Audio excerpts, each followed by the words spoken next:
Yo, people, what's up? Dean here. So I'm just going to go through basically what I see in many people when they're trying to build up for strength training and the mistakes they may be doing. So this is, as recorded here, my first session back from after doing my testing week. It was meant to be a competition, but the competition got cancelled. So I still did my testing on the Sunday, and this is me after 2 days rest, sort of just getting back into moving again.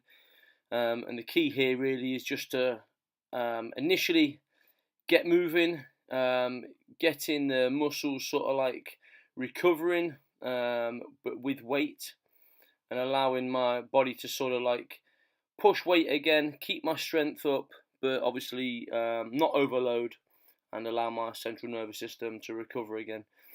But the main things that we sort of see when guys are trying to achieve strength within the squat, bench, deadlift sort of scenario is many people sort of like go into strength training not with a plan, not knowing what numbers they're going to hit, and also not really warming up properly and sitting into a position of a squat, a deadlift, or a bench.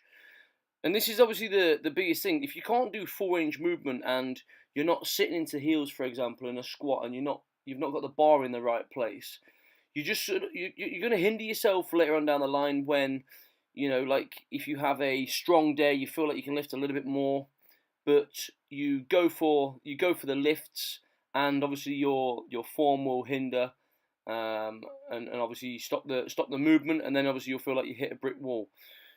I know what that feels like. It can be frustrating, so you have to have a plan of action of how you're going to attack it. But if you look at the videos here, I was building up to 4 sets of 8 on 172. I think this is my first working set here that's shown. And with this, now 172 is nowhere near my 1 rep max. My 1 rep max that I've just tested prior to this was a 250. But what we're doing is we're hitting volume, and volume is one of the biggest things that you want to be doing with a heavy weight. So you want to sort of work out around your 80% of your 1 rep max, and go for 3 to 4 sets of volume. So volume, we're sort of talking around like the 8 to 10 reps maximum in strength training. And what that's going to do is basically get you feeling the weight, get you understanding the movement pattern with a heavy weight, and also condition the muscles to stay tight and locked in that position. Now, obviously, back onto cycle with this, it's like a big sort of focus for me at this point is just locking everything in, making sure the movement's good and solid, and obviously making sure my strength is still high. Something you'll do on every training cycle, like I look at around the sort of like 2 to 3 months training cycles, depending on when my competitions are or depending on what my training's doing.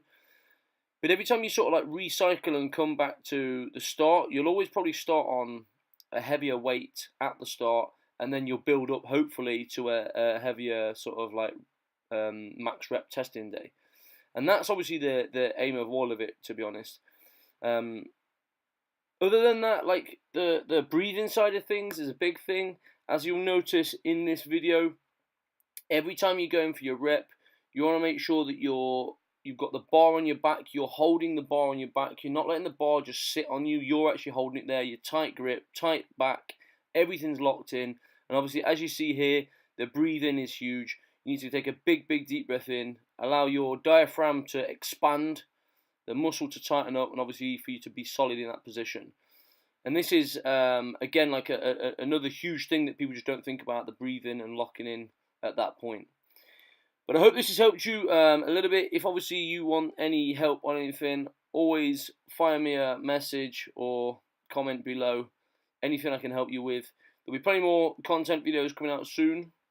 And enjoy.